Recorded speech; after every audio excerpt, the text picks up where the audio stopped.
हम आज के इस पहले लेक्चर में हम लोग जानेंगे कि हानिकारक कौन कौन से पौधे हैं और कौन कौन से ऐसे जंतु हैं जो मनुष्यों के लिए हानिकारक हैं। सबसे पहले हम जानेंगे हानिकारक पौधों के बारे में और फिर हानिकारक जंतुओं के बारे में, और अगले सेकंड लेक्चर में हम लोग जानेंगे कि लाभदायक पौधे और लाभदायक जंतु जो कि मनुष्य के लिए किस तरीके से यूजफुल हो सकते हैं, उनको हम सेकंड लेक्चर में जानेंगे। तो आज का जो पहला लेक्चर है उसमें हम लोग इस बात को जानने का प्रयास करेंगे कि मनुष्यों के लिए कौन कौन से पौधे हैं जो नुकसानदेह हैं यानी हानिकारक हैं, और कौन कौन से ऐसे पौधे हैं जंतु हैं जो कि मनुष्य के लिए हानिकारक साबित होंगे। तो आइए हम देखते हैं। सबसे पहले अगर हानिकारक पौधों की बात किया जाए, अगर हम हानिकारक पौधों की बात करें यहाँ से, तो सबसे पहले अगर बात आएगी तो गाजर की घास की बात करेंगे।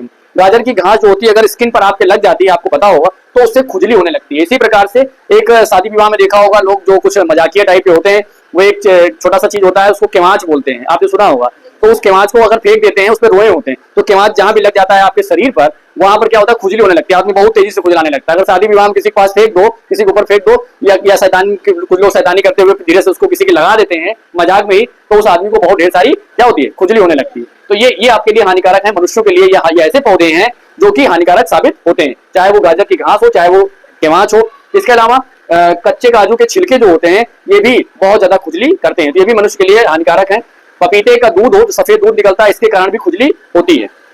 आगे की बात हम करेंगे कि अगर जो है धनुष बाण की बात किया जाए, तो पहले के टाइम में क्या होता था, जो बाण हुआ करता था उसके आगे का जो टिप होता था उससे क्या होता था, वो नुकीला होता था। तो उसे क्या करते थे शिकारी लोग, रिस्पैंजा या कुरारे नामक एक रस होता था, रिस्पैंजा या कुरारे, उसमें बाण का अगला हिस्सा डिप कर देते थे। और चूंकि ये रिस्पैंजा और कुरारे काफी हानिकारक पदार्थ होता है, काफी जहरीला होता है, और इस बाण का उपयोग जब जंतुओं को धनुष में लगा करके मारने के लिए करते थे, और ये बाण जाकर के जंतुओं को लगता था, तो इससे उसकी मृत्यु हो जाती थी। यानी शिकार के समय जंतुओं को मारने के लिए इसका उपयोग होता था। इन दोनों रसों का, रिस्पैंजा और कुरेरा का उपयोग होता था बाण के अगले। इसको क्या करते थे, बाण को बुझाते थे।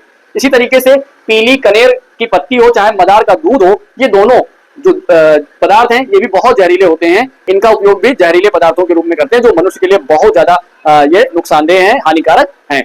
अब बात करेंगे कि कुछ ऐसे पौधे हैं जो कि मनुष्य मादक पदार्थ के रूप में सेवन करता है और वो बहुत ज्यादा स्वास्थ्य के लिए हानिकारक होते हैं। वो कौन कौन से हो सकते हैं? गांजा है, ठीक है, गांजा है, चरस है, अफीम है, मार्फिन है, हेरोइन, कुकीन, ये ऐसे पदार्थ हैं जो मादक पदार्थ की कैटेगरी में आते हैं और इनसे मनुष्य के शरीर को बहुत ज्यादा नुकसान होता है। अब ये पदार्थ अगर लंबे समय तक कोई सेवन कर रहा है तो उसको बहुत ज्यादा नुकसान होगा, और इनसे जो बीमारियां, घातक बीमारियां हो सकती हैं, वो कौन कौन सी हो सकती हैं? वो है हृदय रोग हो सकता है, कैंसर हो सकता है, क्षय रोग हो सकता है, लीवर सिरोसिस बहुत गंभीर बीमारी है, अभी हम इसके बारे में डिटेल में बताएंगे। इसके अलावा मानसिक उत्तेजना हो सकती है, और स्मरण शक्ति, याद रखने की जो क्षमता है, जो हमारी कैपेबिलिटी है किसी चीज को याद करने की, उसमें कमी आ सकती है। ये आप पढ़ रहे हैं हानिकारक पौधे जो कि मनुष्यों के लिए बहुत ज्यादा हानिकारक हो सकते हैं।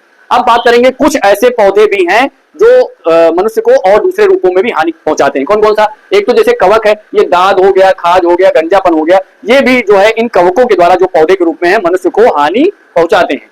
क्षय रोग की अगर हम बात करें, अभी इससे पहले बात आई थी क्षय रोग की, तो क्षय रोग की अगर हम बात कर रहे हैं तो ये क्या होता है, इसको हिंदी में तपेदिक कहते हैं, या शॉर्ट फॉर्म में टीबी कहा जाता है, ट्यूबरकुलोसिस। ये एक ऐसी बीमारी है जिससे कि फेफड़े में संक्रमण हो जाता है, आपका फेफड़ा जो है इन्फेक्टेड हो जाएगा। क्या होगा इसके कारण? एक जीवाणु होता है जिसको माइकोबैक्टीरियम ट्यूबरकुलोसिस कहते हैं। क्या कहते हैं बच्चों? माइकोबैक्टीरियम ट्यूबरकुलोसिस नामक जीवाणु जैसे ही आपके सांस की हवा के साथ, ऑक्सीजन के साथ अंदर जाता है, फेफड़ों में इन्फेक्शन होता है। फेफड़े के इन्फेक्शन की बीमारी क्या है? क्षय रोग है। और अगर किसी व्यक्ति को क्षय रोग हो गया है, टीबी हो गई है, तपेदिक हो गया है, सारे नाम एक हैं, तो ऐसे में उस व्यक्ति को क्या होगा, कौन कौन से लक्षण होंगे आइए जानते हैं। उसको तेज बुखार हो सकता है, ठीक है, पहले तो बुखार बहुत तेजी से आएगा, दूसरा उसको थकान होगी और शरीर में कमजोरी का एहसास होगा, यानी वीकनेस बहुत ज्यादा आएगी। इस तरीके से आपने अभी जाना कि कौन कौन सी बीमारियां जो है हानिकारक बीमारियां हो सकती हैं। और अब बात करते हैं दूसरी वाली बीमारी जो कि हमारे लिए नई है, लीवर सिरोसिस। लीवर सिरोसिस क्या होता है? हमारा जो लीवर होता है उसमें इन्फेक्शन फैल जाता है। अच्छा, लीवर में जब इन्फेक्शन होगा तो वो लीवर स्वेल कर जाएगा, यानी फूल जाएगा, उसमें जो है उसमें सूजन आ जाएगी, और इस कारण से जो हमारे लीवर की कोशिकाएं होती हैं वो कोशिकाएं फूलती हैं, कोशिकाएं नष्ट होती हैं और लीवर में सूजन आ जाती है। इस बीमारी को लीवर सिरोसिस कहते हैं। और इसके लक्षण क्या है? लीवर सिरोसिस अगर किसी व्यक्ति को आ जाए तो उसको थकान बहुत ज्यादा एहसास होगी बच्चों, और क्या होगा, त्वचा में उसके खुजली होगी, वजन घटेगा और आसानी से घाव हो जाएगा। अगर किसी व्यक्ति को कहीं चोट लग जाती है तो उसको घाव बहुत तेजी से होगा, अगर कहीं ब्लड बह रहा है तो भी बहुत तेजी से उसका ब्लड आसानी से बंद नहीं होगा। तो ये सारे आपके लीवर सिरोसिस के आपके लक्षण हो गए। अब हम जानेंगे हानिकारक जंतुओं के बारे में बच्चों। अब हम लोग जानेंगे हानिकारक जंतुओं के बारे में, जैसे कि अभी हम जान रहे थे कि कौन कौन से ऐसे पौधे हैं जो हमें हानि पहुंचाते हैं, मनुष्यों को हानि पहुंचाते हैं। और अब हम देखेंगे सेकंड पार्ट में कि कौन कौन से ऐसे जंतु हैं जो मनुष्यों के लिए नुकसानदेह हैं या हानिकारक हैं। आइए देखते हैं। सांप हो, बिच्छू हो, आपको पता है ये सब काट लेते हैं, विषैले जंतु हैं। कभी कभी अगर सही समय पर डॉक्टरी सलाह नहीं मिली, उपचार नहीं मिला, तो व्यक्ति की मृत्यु भी हो जाती है। अगर विष की बात करें, सांप के विष की अगर इसकी थोड़ी सी मात्रा ले ली जाए तो उसे औषधि के रूप में, एंटीबायोटिक के रूप में भी उपयोग में लाया जाता है। आगे हम आपको बताएंगे किसी लेक्चर में अगले कि एंटीबायोटिक क्या होता है और वहां डिटेल में बात करेंगे। बर्रे, मधुमक्खी और बिच्छू ये भी बहुत ही विषैले होते हैं। अगर ये इनका डंक इन जानवरों ने काट लिया तो वहां पर पीलापन आ जाता है, वहां लाल हो जाता है और बहुत ज्यादा दर्द होती है, जलन बहुत ज्यादा होती है। तो ये भी हमारे लिए, ये जंतु हमारे लिए नुकसानदायक है। चींटी हो, खटमल हो, मच्छर हो, ये सब काट लेते हैं तो आपको पता है प्राय क्या होती है, वहां पर खुजली होती है। तो ये भी हमारे लिए नुकसानदायक है।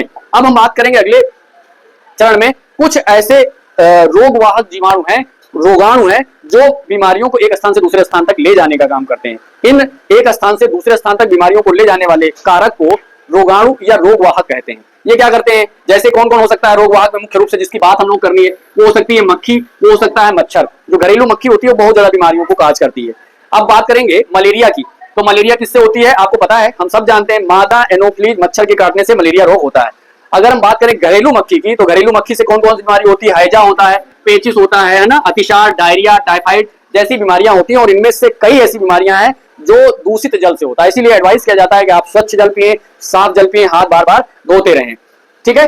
अब बात करेंगे मच्छर से होने वाली बीमारियों की। जैसे कि मक्खी से भी अभी आपको बताया गया, वैसे मच्छर से होने वाली बीमारियां कौन कौन सी है, वो है dengue, chikungunya, malaria, filaria. Filaria जिसको कहते हैं फील पाँव, किसी व्यक्ति का जो पैर होता है वो स्वेल कर जाता है, फूल जाता है, तो इसको फाइलेरिया कहते हैं। इस तरीके से आप देख रहे हैं यहाँ पर कि कौन कौन से जंतु हैं जो हमारे लिए हानिकारक होते हैं। अब हम उन जंतुओं की बात करेंगे जो जैसे काटने वाले में सबसे पहले आता है, बाइट करने वालों में कुत्ता।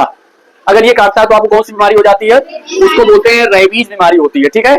हमारा जो किसान है वो जो फसल बोता है उस टोटल फसल का 1/3 जो भाग होता है वो किसी न किसी रूप में कोई दूसरे जंतु या जानवर उसका उपयोग कर लेते हैं, यानी किसान को नुकसान पहुंचता है। 1/3 भाग उसका नष्ट। सपोज करो अगर 3 क्विंटल अनाज होना है तो उसका 1 क्विंटल कौन कौन खा लेते हैं, या तो कीड़े खा लेंगे, या लार्वा खा लेगा, या सांड खा लेगा, या गाय खा लेगी, या बकरी खा लेगी। इस तरीके से विभिन्न जानवर हमारे किसान जिसने मेहनत करके उगाया है उसका 1/3 भाग खा लेते हैं, यानी उसको केवल 2 क्विंटल ही अनाज मिलेगा। प्रतिवर्ष लगभग 1/3 जो फसल होती है वो प्रभावित होती है और किसान को जो है उसकी लागत कम मिलती है, उसके फसल उत्पादन में कमी आ जाती है। ये सारी बातें आप यहाँ पर देख रहे हैं कि किस प्रकार से फसलों को नुकसान पहुंच रहा है, हमारे लिए किस प्रकार से जो हानिकारक जंतु हैं वो हमें किस प्रकार से यानी मनुष्यों को नुकसान पहुंचा रहे हैं। चूहे की बात करें तो फसलों को काट देता है, बाली को गिरा करके और अपने बिल में खींच ले जाता है, और इस तरीके से फसल को बहुत ज्यादा बड़े पैमाने पर हानि पहुंचती है।